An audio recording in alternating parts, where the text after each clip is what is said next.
fuck's sake. Turns out I was too drunk to taste this chicken.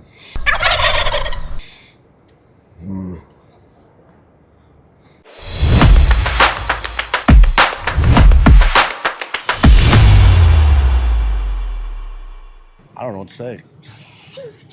Let me start. Shit. Oh, man. Good morning, my friend. Morning, buddy. Talking turkey. Let's talk Turkey talk. Let's talk turkey. Just long. Yes, sir. You got in your hand. That's Spur. See how that works? It was designed specifically to do that for just such an occasion. Such an occasion. Well, I guess we should talk a little bit about the model in our hands with old turkey season coming up, bird hunting season. Yep, that's what she was designed for. So actually, this was a model before it was a model. An adjusted model. An adjusted model that a lot of people liked, including Josh Long, turkey extraordinaire. I took that son of a bitch to the grinder. Cut her down, sharpened her up. That's how the Spur was born. That is legitimately how the Spur was born. The Spur was actually built off of a kitchen knife design that he had. A steak knife. A little longer blade, a little longer handle. I thought that would make one hell of a turkey knife. So I used bird knife. I used that steak knife, the original steak knife design, for doing exactly that for a number of years, and I loved it so much. But one of the things was, we always talk about, it's not super sexy. It's very utilitarian. Yeah. Except for that's kind of the beauty of it. I think when we shortened it up a little bit, rounded the handle, and it's just handy now. I mean, that's a lightweight. I don't remember what does this thing weigh in at? Oh, it was low. It's around three and a half. Three and a half ounces, maybe. I think that's package weight. Yeah, with the sheath. I mean, it's so light, sharp as hell. That's a pointy little. That's a stitch getter, real quick. Yeah. So, got a lot of knives you can obviously use to breast out birds and cape and whatnot. But I think that we kind of wanted something, well, a lot of people wanted it, including ourselves, that was more dedicated to guys doing just that, where you're well, I personally have never caped out a bird, but I know people do it. And obviously they cape big game animals, and it kind of fills that role. But it really was designed perfectly for that breasting out birds, breast meat out. The funny part is, I mean, it started off as that kitchen steak knife. I thought, man, that'd be a cool little knife just to use for everything we could. Like, we didn't. Which was one of your favorites for a long time. Didn't grind it down.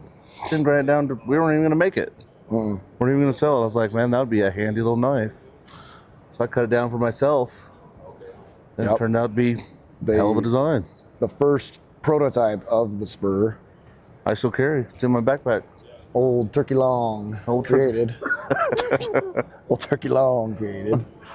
Done a little bit of gobbling in my day. I don't know. A little bit of gobbling. He's a gobbler. And after we made that one, it was kind of apparent that this needed to be a actual model in our lineup.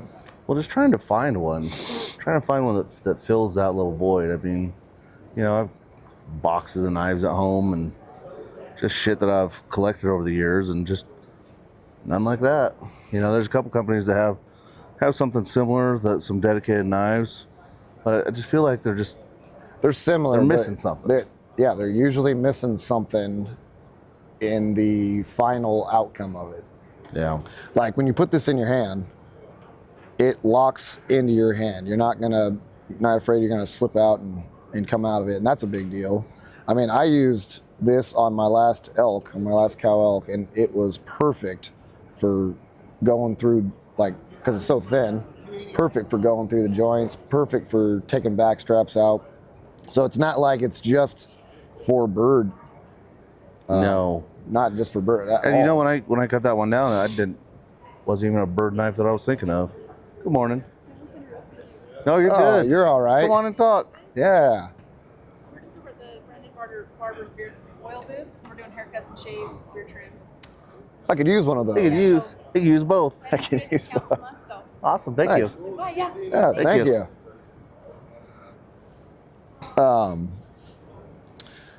Yeah, it kind of came about from just something utilitarian. And that's what I thought. Like, I was like, man, that would make one hell of a little camp knife.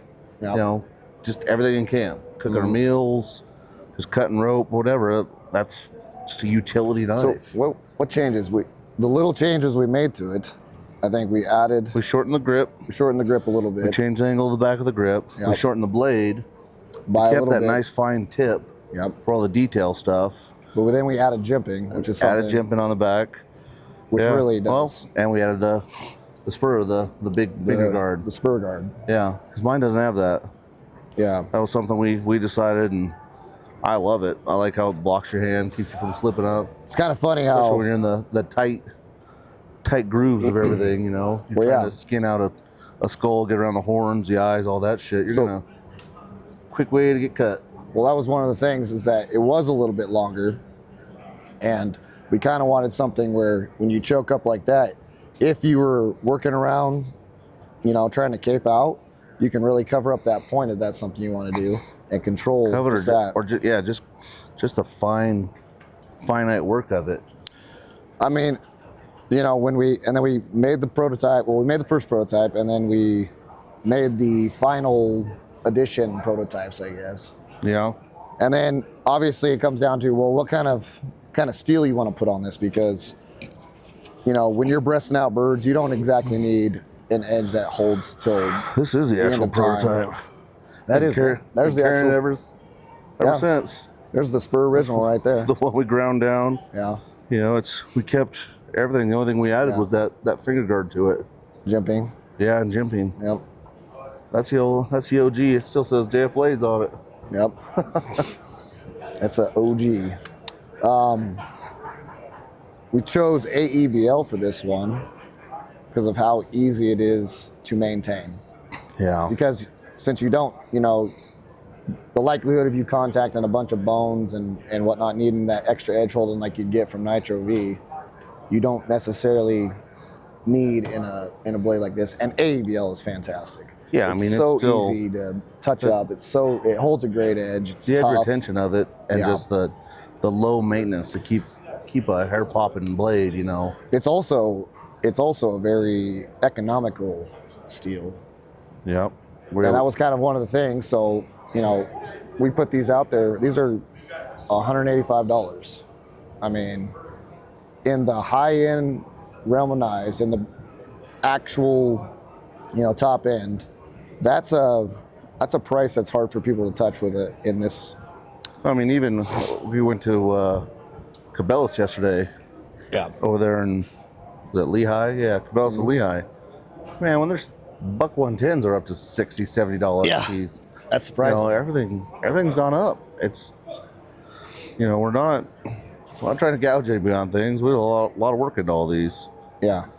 But right. But that's kind of the point, right? Is that we are actually making a high-end blade that somebody that may not even be guys like us can buy. Like guys like us, like that want to get a good blade, but they don't want to take out their life savings to afford one. You know, blue collar pricing, high-end blue collar pricing. I'm not really sure what to call that exactly.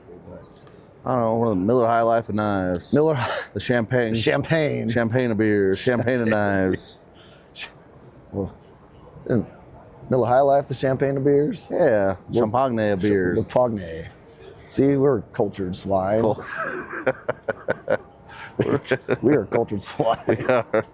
We are. I don't know. I just love everything that we put into this little guy. It's actually become honestly, it's one of my favorites. One of my favorites. It's one of my favorites for sure. I mean, you know, when I grab something, I keep it in my backpack, keep it in the door of my truck. When I want to grab something, there's a hell of a sliver getter. well, A little sharp point. yeah. I'll cut you real quick. And obviously, the sheaths are made just like all our other sheaths, but we did have it in mind, like we want it to be really streamlined, especially if you are running it on a harness system on your binos. You can run on your bino harness. You can run it on a coal lanyard. Yeah. And still not be banging you up or pocket carry. When I go duck hunting, I got it sitting in the front pouch of my waders. You know, especially if you're going on a boat, I want a knife that's gonna get me out of that parachute real quick if I start going under. Yep. And that'll do it. Yep. And we obviously know that a lot of guys don't even want to carry it on them, like strapped to them anyway. So you can easily take it off and then just have this. Throw it in your pack. I was running on my backpack, just my everyday backpack. Yeah, this is the last show we were at. That was where we introduced it. Good morning, there he is, big sexy man, handsome man. Hey, you want to come sit in? Come sit in here, buddy. Come sit in with us. Come. Well, we're just doing our thing. We're just talking about the old Spur here. Hey, cuz why don't you come in here for just a second? Just a second. Good. We got you're our special guest. I'm not quite like camera ready. I just want to ask you a question. So Ryan, why is our duck knife better than Flying V's? I'm just kidding. Give you shit. It isn't. More above. It's not quite. So talking about the Spur. Yeah. So we're talking about the Spur. Okay. You know. Actually, we're talking turkey talk. Turkey talk. Okay. I'm a turkey hunter now. You are turkey hunter. You are a turkey hunter now. hunter. How did Air gun extraordinaire. Yeah. how was your turkey experience Which one? with the Gambl boys? Oh yeah. I mean, it was a little bit of a rodeo. I got some. Why do you say? Well, you know, we just kind of happenstanced on a place where we were gonna kill turkeys. What Needed to kill turkeys. 63 yards that I killed mine with. 63 yards. Perfect shot. The one that made contact. There was like 4 rounds. We don't talk about. Oh, was he bobbing and weaving? I missed that part. Oh, he was bobbing and weaving. I thought you were old fucking Sergeant York out there licking your front sight, just whacking turkeys. Check the wind. Some bitch did this. Right as I just, put some pressure on the trigger. Witnessed. I don't know, your shot was like 8 feet. It was about 8.5 feet. Jesus. It was not far. I kind of jumped on top of his back pretty much. But Surprised you didn't Rambo that son of a bitch. I didn't even make a shirt with you, like just a little scrawny skinny guy riding a turkey, full strut. I had Ryan behind like me. Turkey rodeo. He's behind me filming and Looking like an ostrich race. it looked like something. Well, it started out, the setup was perfect. Oh, I mean, it was gorgeous scene. Well, hell, I'm a hell of a guide. What can I say? It was, well, you were hanging out. You were hanging back. I was like, oh, wait. I was like, I'm not walking down there. Fuck those guys. They can walk down there. We get all set up, and I'm doing my mouth calling, and they came in probably, 30? Yeah. Probably 30 they had yards. To come across the draw, and then up, and it was just all fanned out. He had the perfect shot right behind me. I was sitting there bullshitting away, and you're like, oh, we killed 2 turkeys. Yeah. What the hell? Next thing thing been you gone know, for 5 minutes. We got 2. Yeah. Oh, we're supposed to get 2. Yep. That's why we got 2. Well, we made it happen. Yeah. Is the point.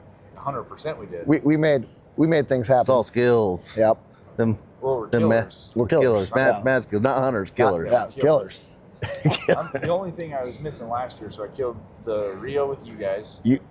Yeah. Right? Yeah. It was a Rio. And I went to Michigan, killed an Eastern. You did the slam. And no. He didn't. He missed Florida. Oh. I wanted to go to Florida, but time ran out. That's and I right. killed a Miriam's in Montana. We know a lady. First year of turkey hunting ever. We know a lady. So we're just podcasting here, guys. You know, we're not really talking Oh, yeah. about much of anything, but everything.